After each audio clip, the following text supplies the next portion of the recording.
三宅が行く今日はですね、神田明神のすぐ近くの書店さんの斉藤社書店さんに遊びに来ます。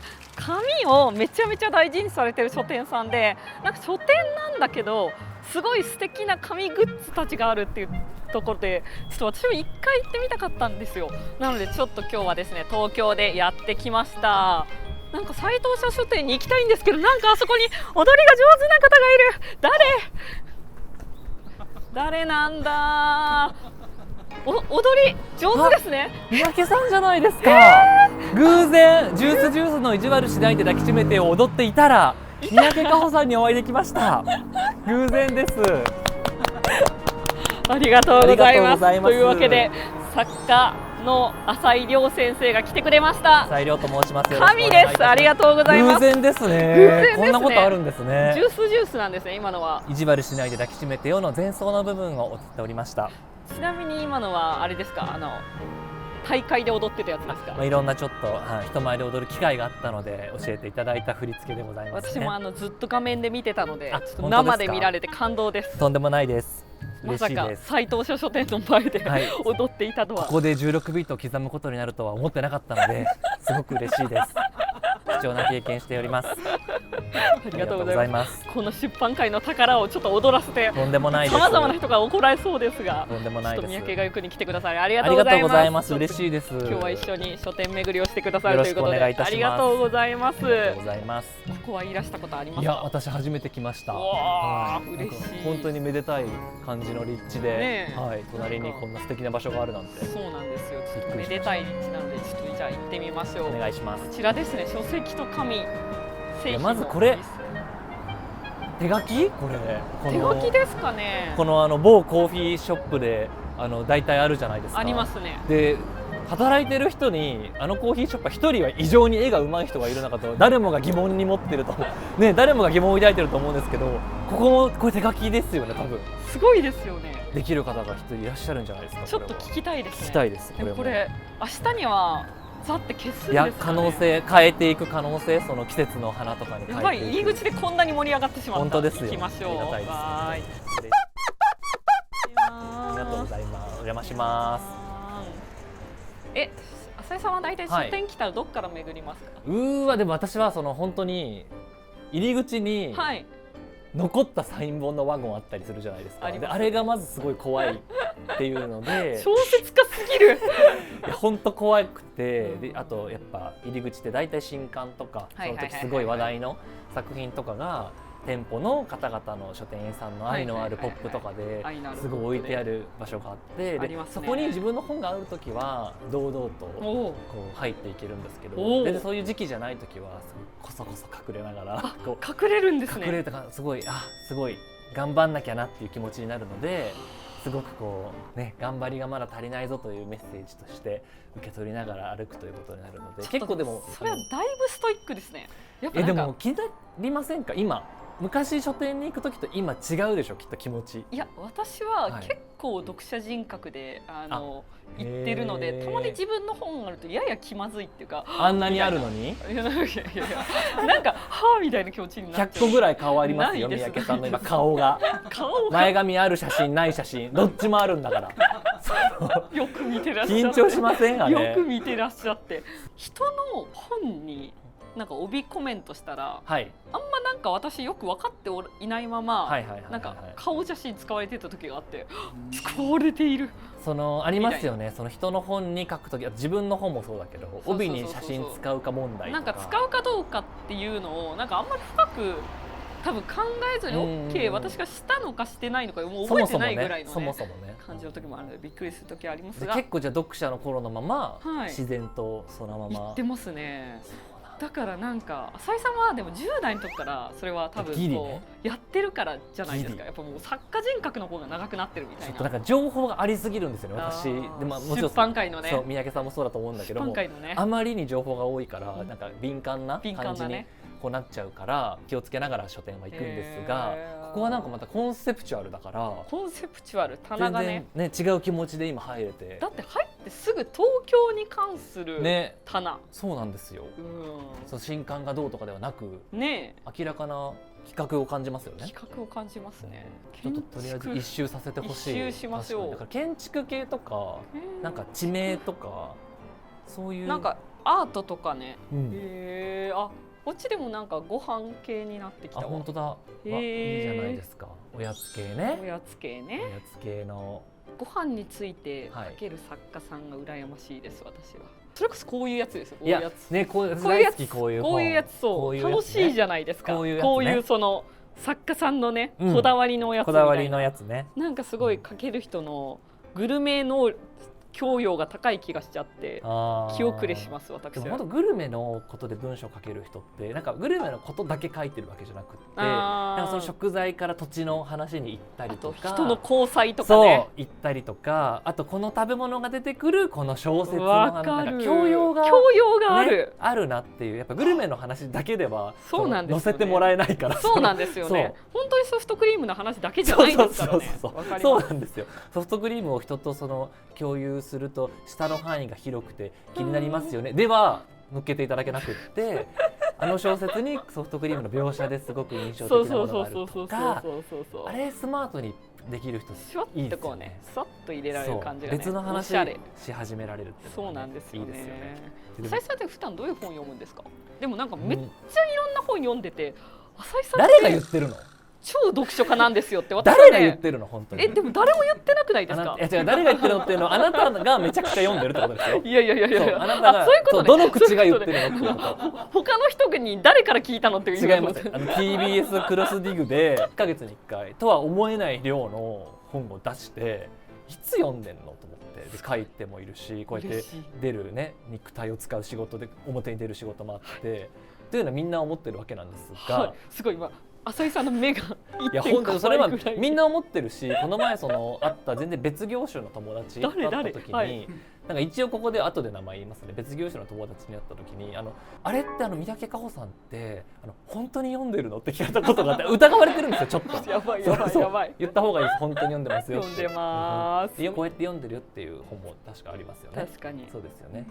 私はなんかありがたいことにその小説家の仕事を始めてから、すぐ割と読書委員っていう新聞の書評の読売で3年ぐらい勤めるっていう機会をいただいて、その時にやっぱそれまでは自分でこう選ぶっていうのが、主流というか、自分の興味関心の本しかあんまり手に取ってなかったんですけど、読書委員って今度なんか読書委員の動画も1個やった方がいいと思う。面白いから、なんか2週間に1回で集まりがあるんですけど、その間に出た新刊が日本一広い会議室の真ん中にバーって置かれるんですよ。でそれを読書委員のメンバー全員がハンカチ落としみたいにゆっくり一周しながらどんな本があるか見るんですよ。本当に30分ぐらいかけて本当ゆっくり歩きながら見て、で気になったものを手に取って、でその本が専門家の人から見て怪しくないかっていうのをチェックする時間があるんですね。でそれを乗り越えたら、じゃあ読んで面白かったら書評にしましょうっていうのがあるんですけど、なるほどね。その時にすごいいろんな自分の興味外の本と出会うことができて、面白いなと思って、それから確かにいろんな種類の本を読むように意識はしてるんです。なるほど。が、いやでも三宅さんが読んでるよ。いや、そっか、なるほどね。なんかね、西良さんがそう週刊文春で読書日記をやっておりますね。あれでなんかこうなんどっちもって感じの小説もノンフィクションも新書もなんかできればいいなと思ってるんですけどね。読んでる感じのラインナップが結構好きで毎回チェックしてます。私はよかった。あれ割と嬉しい。チェックしてる人いるんだ、欄を。私は週刊文春を毎週楽しく読んでいます。っていうかそうだよ。そう今はね連載させていただいてるんですけど、その前からも楽しく結構読んでるタイプの人間なので、ちょっと大きな声で言えないですけどね。信号最終時点でももう書くかもしれないし書いちゃったかもしれないんですけど、お顔っていうのを取り上げてほしい。それはどの辺がポイントなんですか？聞きたい。やっぱ顔に「お」がついて熱いってなかったじゃないですか、これまで。わかる。で人の外見をどっちにしろ言葉にして触れるっていうことはやめましょうっていう空気になってる。いいも悪いもどっちもやめましょうってなってる中で、許されているのはお顔っていう言葉を使った時はお顔が好きですとか顔じゃないお顔なんですよ。顔が好きですだとなんかって空気になるかもしれないけど、確かにお顔に憧れてますとか素晴らしいお顔でっていうとなんか OK な空気に確かになってるなと思って、なんかあれですよね、顔とかそのイケメンとかそういう言い方が美女とお顔にこう美女もある、こういう感じになりましたよね。美女とお顔もなんか多分用途が違うはずで、違うそれを書いてほしいなと思ってた。いやでももう書いてるかなとか思いながら、いや書いてないです。書こうかな。候補に入れて。ありがとうございます。週刊文集で連載中です。みんな読んでください。浅井さん読書日記も載ってます。6週間に1回載ってます私は。あ、浅井さんの嘘。うわ。じゃん。これは入れていただいたわけではなく。そうなんです。置かせていただいております。ありがとうございます。嬉しい。こうやっぱセレクト的なお店に来るとやっぱり自分のも一冊でもあるかなっていうのもちょっとね気になるポイントではあったりするので置いていただいてました。ありがとうございます。ご飯系ね、ここ結構ご飯系、ありましたね。穂村さん。穂村さんは絶対にセレクト系の書店で置かれています。わかります。そして確か三宅さんも何かで取り上げていた東畑さんの何でも見つかる夜に心が名著ね。そして最新のねカウンセリングとは何かも多分ちょうどこれがこの収録をしている週に出る週刊文春の読書日記で書いてます。本当ですか。面白いですよね。あれは単行本と文庫本どっちもある。本当だ。やば。本当だ。愛されている。これはめちゃくちゃ愛されてますね。アップしてください。メモしてください。やばい、カメラマンさんに指示出す人初めて見ましたよ。大変ですよね、本当に。本当に初めて見ました。すごい働いてるよ、本当に。その前のね、すごいお忙しい会社に勤められてるじゃないですか。はい、その時より忙しいじゃない、その全然今。いやでもところがびっくり、やっぱ会社にいた時の方が忙しかったんですよ。すごい、マジで。すごい目が大きくなって。やっぱすごい会社ですね。はい。あ、そうですか。はい。いやまあ兼業だったっていうのもありますし、それもありですし。兼業ってやばくないですか？なんか私はもう3年だけやりましたけど。いや私も3年半だったんで、もうほぼ同じようなもんなんですけど。だからずっと続けてる方いるじゃないですか、作家で。いますよね。本当にすごいと思う。信じられない。でもなんか私セレクト系に絶対ある方への多大なる憧れと羨ましさがあります。私の本はまあそういう感じの本じゃないので、なんかなんて言ったらいいんですかね。すごくわかりますよ。通じ合う。でも浅井さんのたまにこうやって選んでくださってる方とか、あと今これもこうやってわざと置いてくれてるのかな今。これね。これ私読みましたよ。あ、すごい。なんかね、6人ともいいなと思ってラインナップが。あと私のバラバラで、こちらにも意外と置いてくださってる。びっくりした。ありがとうございます。でもなんかすごい置いてるのが浅井さんの中でも、これなんですねっていうのがいいんですね。親身な本を置いていただいております。でジブリゾーンみたいな、映画かな？本当だ。ジブリ系の。ジブリ棚と角棚、クリエイティブ棚ですね。ですね。これはあれなのかな、本が出てくる棚ってことか。おしゃれー。すごい、こっちはレターセットある。すごっ。いや、そうなんですよね。ここ結構表にも書いてありましたけど、紙を大事にされているんですね。ちょっとお話聞いてもいいですか？紙を大事にされているという噂を聞きつけましたよ。そうなんです。ちょっと見ましていただきますと、このでございます。紙、これ？はい。こちら越前和紙手すきのもの。なんということでしょう。なんということでしょう。紙がお好きだったんですか？いえ、こちら紙のちょっと歴史ある会社がやっておりまして、なるほど。そうなんです。その具体的な名前は出さない方がいいんですか？灰原という。灰原。紙の会社が書店をやってる。そうなんです。そういうことなんだ。なるほどね。今の社長が7代目の。7代目。じゃめっちゃ歴史ある。そして灰原と書いております。なるほど。そうや。結構歴史があった。ここちょっと小説もあったりとかして。本当だ。そうなんですよ。早見さんね、早見和正さんね。この前初めてお会いして生の早見さんに見えて、ね、すごい読書家ですよね、屋敷さんもね。その後ろ姿で見て、勝手に勝瀬正彦さんだと思って。早見さんってそんな感じの背高くてでこう髪の毛がちょっとこう似てたんです髪型が、勝瀬さんだと思って、で靴見たらカラフルな靴履いてて、で私の中の早見さんとは解釈不一致だったんですよね、そのカラフルな靴を履いてるっていうのがね。でむしろ勝瀬さんに一致したから勝瀬さんだと思って話しかけたら早見さんだったって事件が思い出のなんて話しかけたんですか。でももうここ違うと思って早見さんだと危なかったんですけど、そんな早見さんの店長シリーズですね。どんな方なんですか、早見さんは。でもなんか私はね、もともとやっぱ野球のイメージがすごい強くて、その書いてる小説も含めて、でもちろん硬派な一面終わりだと思うんですけど、なんかちょっとこう怖いのかも勝手にちょっとわかります。そう思ってたんですけど、ザ小説家みたいなイメージ、そうなんかこうベテランっていう感じの、ね、思ってたんですけど、その初めてしかもなんか若干靴で人を判断しながら。で靴の話もしたらすごい笑って聞いてくれて、そうなんですね、優しい、ほっこり、優しいほっこり。浅井さん的にその小説家の人と会ってどうやったら仲良くなれるか教えてください、三宅に。なんかでも私はその身の回りにめちゃくちゃ人と仲良くなるのがうまい西加奈子と加藤千恵という強すぎるよ。本当にポスターで手つないで地球囲ってるポスターあるじゃないですか。あれって西さんの加藤さんなんですよ。怖い怖い怖い怖い怖い。みんな知らなかったと思うんですけど、それぐらいあの二人がやっぱり垣根が全くないから人に話しかける。あの二人のそばにいると友達が増えました。この中に入れてもらえる。なんか自然と入れてもらえたなみたいな。いやちょっとあんまり参考になりませんでした。小説家の皆さん頑張りましょう、一緒に出版界を生き抜きましょう。三宅さんってそれこそもちろん批評もされるじゃないですか。ってなった時にその小説家とあんまりその距離近くなりすぎてもなとかは考えるんですか。その本当に書きたいこと書けなくなるかもとかなんか。てかなんか考える間もなくそんなに仲良くなる機会がなさすぎて、家近いとかしか仲良くなれないみたいな。物理的距離めっちゃ大事ですよね。はい、私は佐原ひかりさんと沢西祐介さんと、あと歌人の大森静香さんっていう方と、大森静香さんの旦那さんの時さんと5人で家が近いから京都で忘年会とかしてワードバスケットっていうゲームをしたりしてます。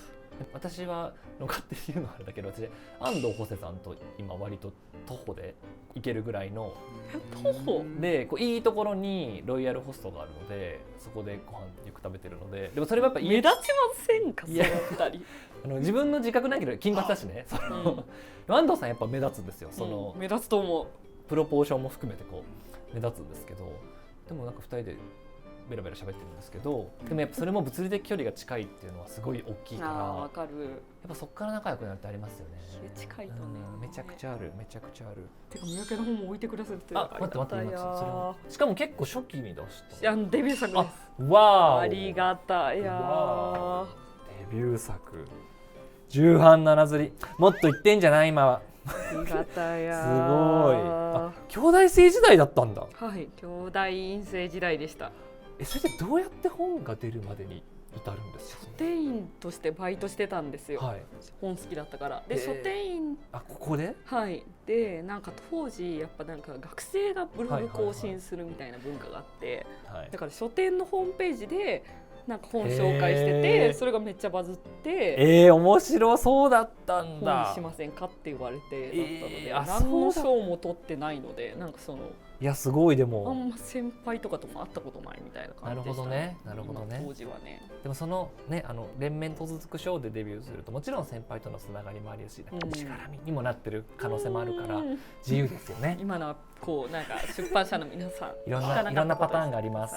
すごい、そういうあれだったんだ。そうなんですよね。これは発売して割とすぐなんか話題になれたっていう。ちょこちょこ話題にしていただいて、なんかネットとかでねこうあれして。本ってやっぱり出しても次が続かないっていうケースがとっても多いんですよね、どうしても。その1冊目がたくさんの人に読んでいただける。それめっちゃ聞きたい。なんかめっちゃラッキーじゃないですか。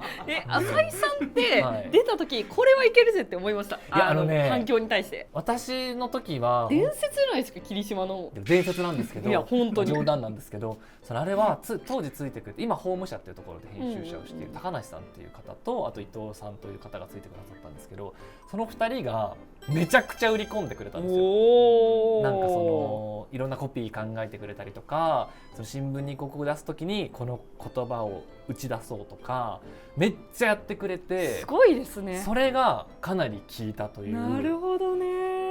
あと表紙もすごく考えてくださって、よかった。表紙でなんか印象に残った人もどうやらやっぱりいてくださるようなので、そういうなんかいろんなこう組み合わせがめちゃくちゃうまくいって、なるほどね。スーパーラッキーをいやいやいやいただくことができたという。じゃあそのご本人的にはこの反響はいけるかもってなりました？でもなんかね、すごい覚えてるのがやっぱりなんか分かんないじゃないですか、やっぱ出した時って、そう分かんない大体あんまり分かんなくて、で重版もちろん嬉しいんだけど、それがいかに珍しいことかとかっていうのもあんまり分からなくて、っていう中で私はやっぱタイトルを結構こうもじっていただく機会が多くて、なるほどね。なんかその時にもうなんか自分の手から離れて一人歩きし始めたんだなと思って、それってすごいことかもっていうのは結構実感としてあって、なるほど。そう割とこう大喜利的にタイトルをいろいろ使っていただいた、映画もね、なんかこう出た後とかもにもうなんか自分のコントロール外に行ったんだと思って、なんかめっちゃ嬉しかったんですよね。嬉しかったですね。その映画見た時めっちゃいい映画じゃないですか。それも本当にラッキー。なんかその時嬉しいものですか？あれもうその映画の話はめっちゃできるんですけど、あれね実は日本テレビの映画なんですよ。でも150巻ぐらいの公開で、それってすごい珍しいことで、あれうちの同級生がエキストラになってて、コーチなんですよ。そうだからね、私がね高3の時に撮ってて AO で終わった子たちだけエキストラ行けるっていう実はちょっとしたその選別がありましたっていう、ちょっとしたのがあったんですね。でも霧島の部下の映画撮ってるいいなと思って見てました。いや本当にうちも1日だけに見に行かせてもらったりとか、テレビ局が作る映画って基本的にやっぱ300巻ぐらいの公開とか、やっぱ大きい映画になることが今多いんですけど、当時多分最後ほとんどその大きいテレビ局が150巻っていう、ミニシアターとまではいかないけど、規模がそんなに大きくない映画を作るっていうのがすごい珍しかったんですよ。でそれがなんで通ったかっていうと、佐藤孝弘さんっていうプロデューサーの方が今ちょっと移動されて別の部署行かれてるんですけど、っていう方がもうほとんど自分の本当個人的な愛情とで動いてくださっててっていう感じだったので、そのバンバンテレビで CM やるとかいうことではなかったんだけど、その佐藤さんがあと枝見さんっていうその2人のプロデューサーコンビがもうねめちゃくちゃ動いてくれたんですよ。本当に劇場にめちゃくちゃ公開されたと通って出てくるお客さんに感想を聞いてとかっていうのをもうめちゃくちゃやってくれて、で私は当時身の回りの人たちからこれが一般的な映画からって思わないようにねってめちゃくちゃ言われたんですよ。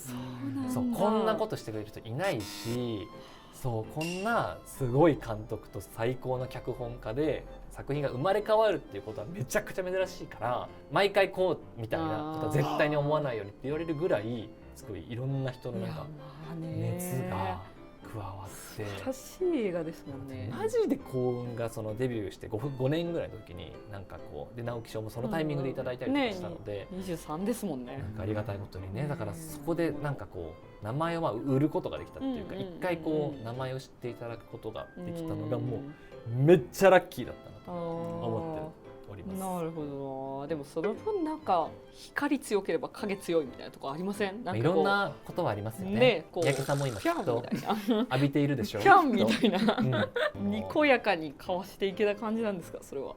若いとしんどくないですか、特に。私だってもうまあまあ年齢重ねたからあれだけど、若い方大変だろうなと思って。でもなんか嫌味ってその言われた方絶対気づくじゃないですか。でも言ってる方って多分気づいてないと思ってて、なんかそれにすごい初め感銘を受けて、多分この人私が今嫌味だって受け取ってないと思ってるだろうなみたいなことがすごくたくさんあって、でなんかそれは結構その、ほぼ学生だったっていうのも結構新鮮だったんですよね。そう結構コレクションしてました。だから新鮮なんですか？なんか当時はあんまり触れてなかった。そのなんか学生時代とかでもなんか言われることとかありました。ありますよね。それとは全然違うぜって感じがあったんですか？でも延長線上ではあったんですけど、ネタになるみたいなことですか？なんてでも初めて触れた本当人間の側面というかっていうのは結構その時にいくつか触れることができて、なるほどね。なんか本当にその新人賞で若くしてデビューして、2冊目以降がなかなか難しいっていうのはすっごい本当に刷り込まれるぐらい情報として伺っていたから、なんかそういう立場になろうと思ってなれるものでもないじゃないですか。そうですね。だからその席に座れてることへの、いやでも別にそんな大人でもないんですけど、いやいやでも大人ですよそれは。っていう幸運をねちゃんと変換してね。そう。でもすごいねありますよね。すごい。皆様なんかちょっとありますか？もうね日々もうこういろんなこうあれこれをね。でも三宅さんってそのご本人もこの間対談させてもらった時にちょっとちらっとおっしゃってたんですけど、やっぱ機嫌のいい人類初の文芸批評家だからやっぱ一人目ってやっぱ言われますよね。そうですね。でもそれこそなんかこう過渡期だから言われるのかなとはすごく思いますね。やっぱりなんかこの間将棋の羽生さんと藤井君の対談見てて、なんか NHK であって、でなんかその時ちょうど令和自分主義っていうなんか故障ができてそれがすごい燃えてた時期でなんかそれでいやいや言われてたのでなんか見ながらでも将棋ぐらいなんか勝敗がしっかりしてる世界だったら先輩からの嫌味とかないのかなみたいな話を夫としてて、いやさすがにないっしょみたいな感じで見てたら羽生さんが昔は批判されてみたいな話をとうとうと語ってらっしゃって、あんな勝敗がはっきりしている世界ですら先輩からやいやいこんな天才が言われていると思うとやっぱりなんかこう強くなりきっちゃうと、今の羽生さんまでいくとやいや言われないけど、こう羽生さんも羽生さんになるまではやいや言われたのかと思うと、まあでもすごいなんかラインナップが分かってきました見てたら。紙を大事にする系の言葉とか紙に関する本が多いなという、多い古典の本も多い。わ置いてくれている。うわ嬉しい。すごいじゃないの。嬉しいです。秋書房ね。秋書房です。これはいつ出した本ですか？これはね去年ですね。年に何冊出してるんですか？なんかねどう組んでるんですか？なんか一応になんか何ヶ月空けた方がとかもあるじゃないですか。なんかそうなんですよ。なんかいやそうしようと思ってるんですけど、私本のスケジュールめっちゃ苦手で組むのがあれってなってるうちにあれってなってますねいつもね。こう同じ月に出てるとかなんかそのこれの時はなんか3ヶ月連続になっちゃって、すいませんでしたあの時は。すごい自然発生フェア3ヶ月連続観光自然発生。そうすごいよ。すごい申し訳ない気持ちになったりとかしましたね。それでもその会社員時代が忙しかったっていうのがすごいんだけど。マジで会社員はねなんかリクルートはやばなんかねイメージありますよ。忙しいイメージは。忙しいっていうかやっぱ好きな人が多いんですよ仕事が。だからこそという説もある。でもこの辺の営業の話ももう橋本まりさんこんな本書いてるんですか？本当だ。飾る日本。面白そう。これはちょっと私は買います。面白そう。どうしようかな。何買おうかな。こうなんか分からなくてどの書店なんかどういう感じの書店なのかっていうのがだから勝手にその新作でこれまだ買ってないからこれ買おうかなとか勝手にこう考えてきたのがあったんですけど、すごいこうコンセプチュアルな書店だったからそういうことじゃないっていうのが今回分かりました。コンセプチュアルな書店って初めて来るとなんかこういろいろ見ちゃってね、本当そう。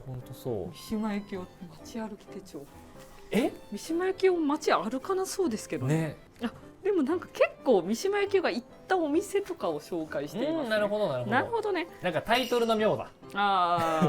三島由紀夫街歩き手帳というギリのタイトルで。よかった。三島のふりして書いたんじゃなかった。そういうことですよね。ちょっと実は気になったのが地球の歩き方の日本のグルメですか。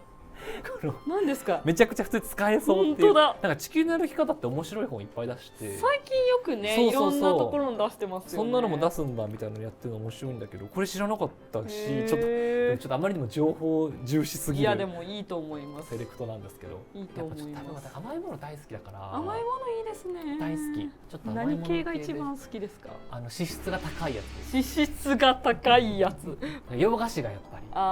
クリームとか。そう。クリーム系で、それこそ平野咲子さんがショートケーキは背中からっていうタイトルの本出されてて、その時に最近やっぱいいパティスリーに行くと、うんうんその直方体のケーキがすごい増えててわかる背中がないんですよ。わかる。でもやっぱクリーム系のケーキって絶対外こ側っちのねそう私はその生垣と呼んでる生垣そう私やっぱアンチチョコボタイケーキであー部分が美味しいんじゃんで背わかる。中って言えばいいんだっていうのは私もタルトの背中大好きですね。あーねーじゃあ結構クッキー系がクッキー系結構好きですね。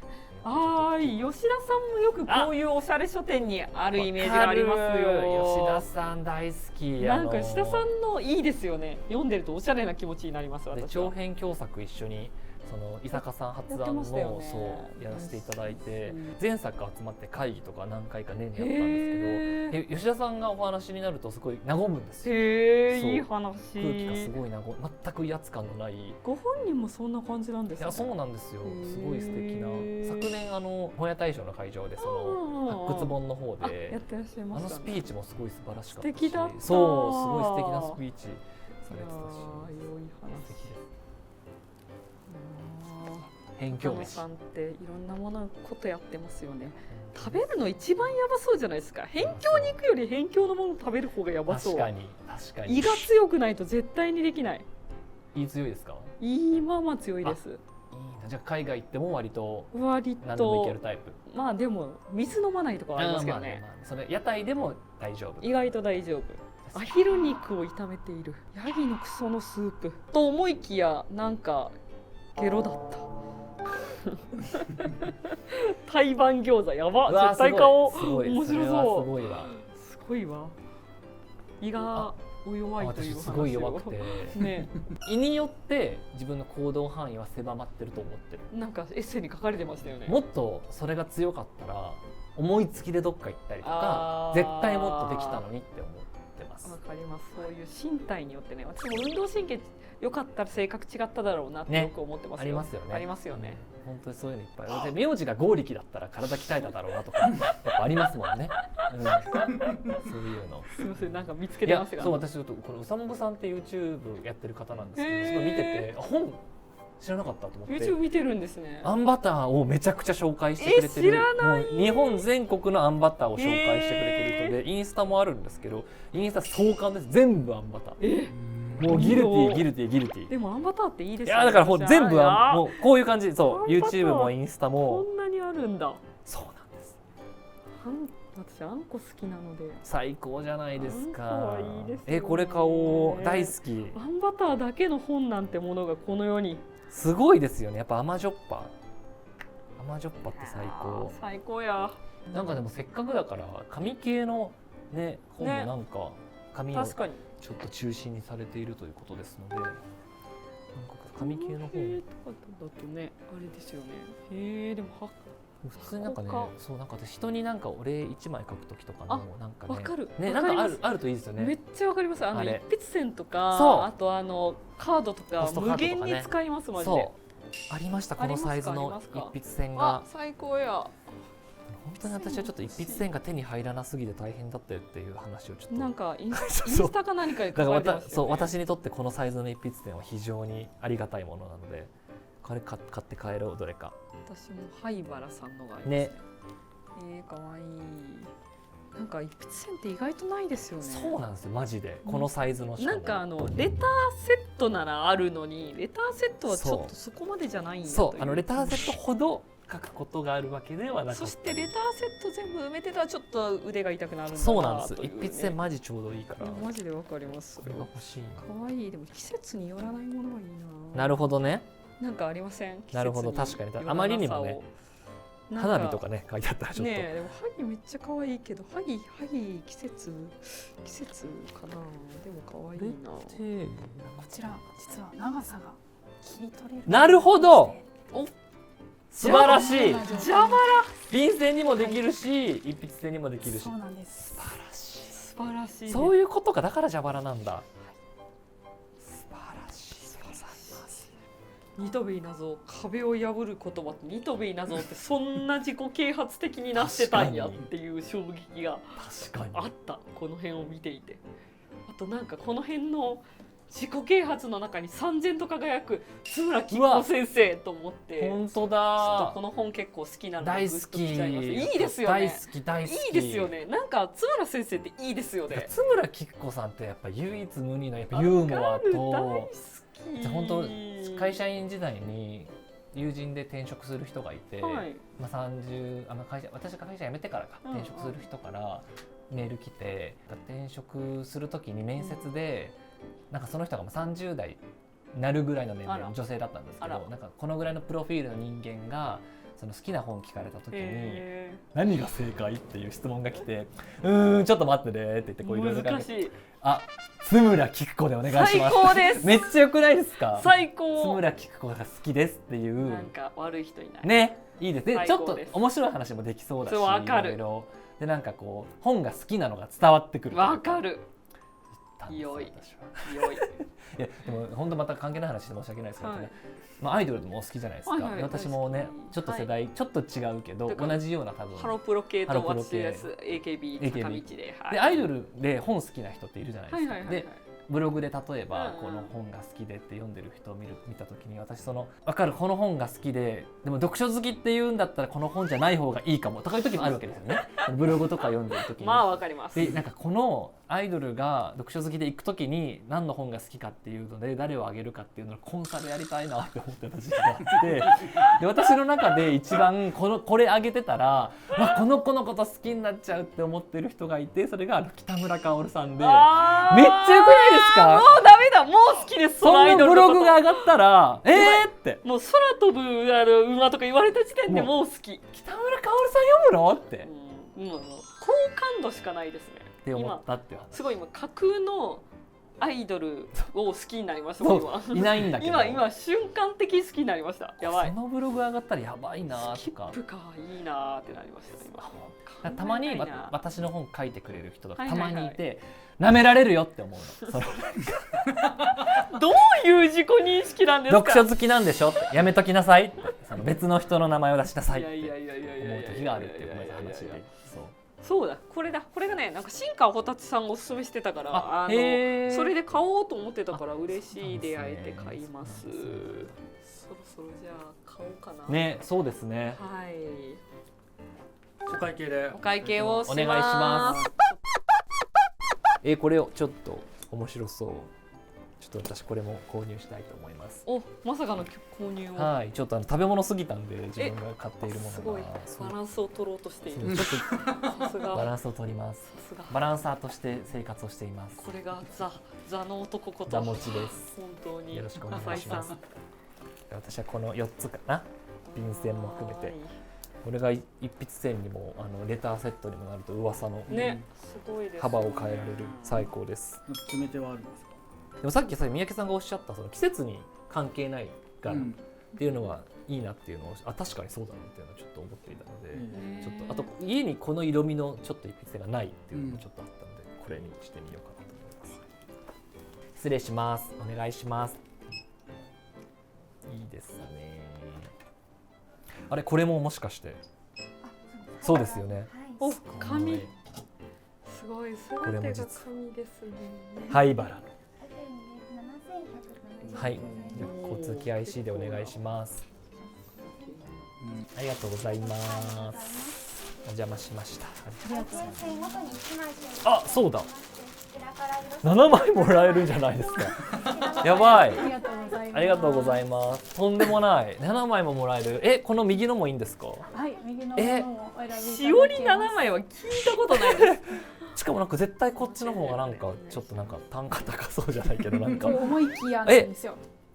こちら白い紙はすべて紙質が異なっておりまして、なるほど。例えばこのかぐやですとちょっと月面のクレーターのような本当紙を使っております。この紙の名前がかぐやっていうってことですか？あ、なるほどね。紙の名前なんだこれ。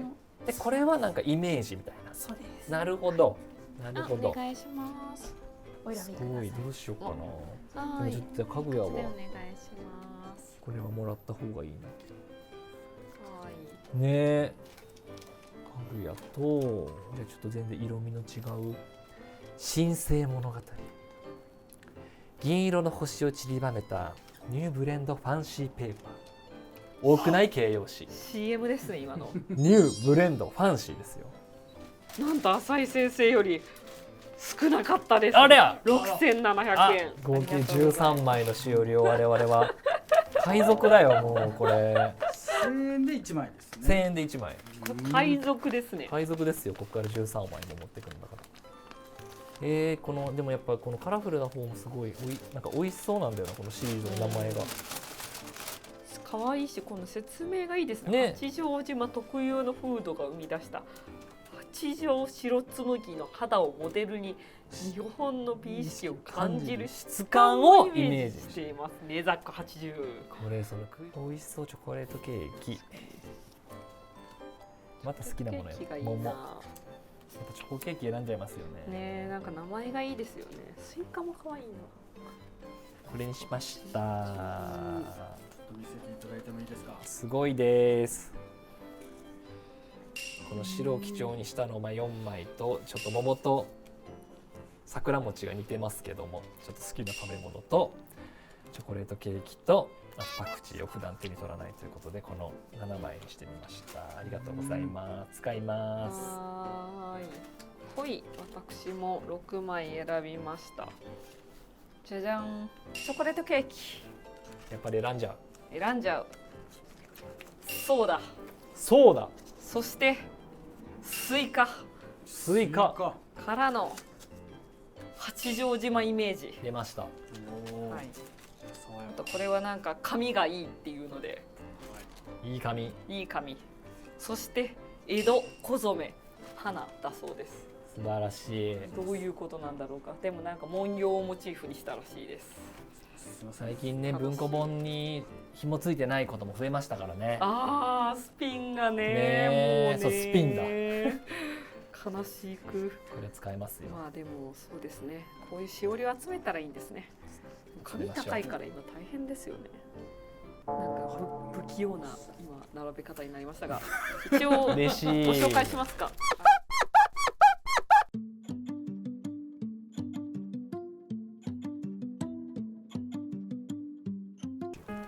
じゃあお会計してきたということで、はい今日買ってきた本よろしいですか。はい。ドン。ちょっと私食べ物すぎるんですが。を飾る日本。私はなんか和の感じのさまざまな飾りを橋本真理さんがご紹介しているような本です。うん。面白そうだぜ。でちょっと地球の歩き方のちょっと亜種というかね、いろいろ出してるうちの一つの日本のグルメ図鑑。ちょっと完全に情報を購入した形になりますね。情報が大事ですからね、この情報化社会でね。これです。あと作家とおしゃれ、これ前々から欲しかったのですごい嬉しいです。新川さんおすすめの本。すごい、これ確かにここに書ける人になりたいですよね。書きたいですね。なんかおしゃれについて語りたいという欲望を今回はなんか私もおしゃれになりたかったんだという欲望がね新たに分かりました。ありがとうございます。ちょっと食べ物でさらに細分化して、ちょっと私あんバターが本当に大好きなので、ちょっとサモグさん普段からチェックしてる方の本をちょっと見つけたので買いました。これは私もチェックしよう。いろんなあんバターを紹介していただいて最高やありがたいです本当に。一番いいバターが。あとグルメ系だと私も辺境飯ですね。なんかもう着替えるジュースなのにジャングルのゴリラ肉なのアマゾンの口紙酒やばそうなものしかなさそうです。こういうのはね本で読むのが一番ですね。己の意には収められないから本で読む価値がありますね。ありがとうございます。はい、そして日本現代怪異辞典というものをちょっと分厚いねしてみました。最も分厚い。なんか私その読書委員をしてた時に宮部みゆきさんがいらっしゃって、宮部さん結構こういう本チェックされてて、なんかその時からなんかこういうところからやっぱいろんネなタがそう出てくるんだなとかも思ったし、なんか読んだら宮部さんに少しでも近づけるんじゃないかという気持ちもありますし、単純にこういう怪異的なものはやっぱ好きなので、ちょっと辞典という形でまとまっていたので読んでみます。素晴らしい。ありがとうございます。あとはこれですね。そうですね、私もじゃん。素晴らしい。これは長さを自分で変えられる本当に書き手必需品。最高です。筆箋一筆箋、便箋に最高もなる一筆箋。素晴らしい。ありがとうございます。大絶賛灰原さんありがとう。灰原さんありがとう。ありがとうございます。じゃ三宅さんざっとどんな書店さんだったか。いやもう紙を愛する人には全員来てほしいですね。あとなんかちょっとレターセット探してたりとか、なんかそういうこう人への贈り物探してる方もめっちゃいいんじゃないかなって思いました。今日ちょっと本当ご紹介しきれなかったぐらい紙の朱印帳とか、あとなんかそのレターセットももちろんあるし、しおりもあるので、なんかそういうこう人へのプレゼントを探してちょっと東京さまよってるよっていう方は、ぜひ神田明神近くの斉藤社書店さんにぜひいらしてください。浅井さん本日はどうでしょう。いや本当に三宅さんの喉が大丈夫かな。すいません本当にもう本調子じゃなくてマジですいません。いやいやだからすごい多分本当思ってるより痛いんだろうなっていう。いや痛くは全然ない。まあちょっとねざってなってるんだろうなっていうのはすごく感じたんですが、すごくお話ししていただいて楽しかったです。ありがとうございます。いたわります喉を。皆さんもぜひ灰原の紙を使ってみてくださいね。というわけでチャンネル登録といいねとあとコメントもよろしくお願いします。よろしくお願いします。では浅井さん本当にありがとうございました。ありがとうございました。ではではではではありがとうございました。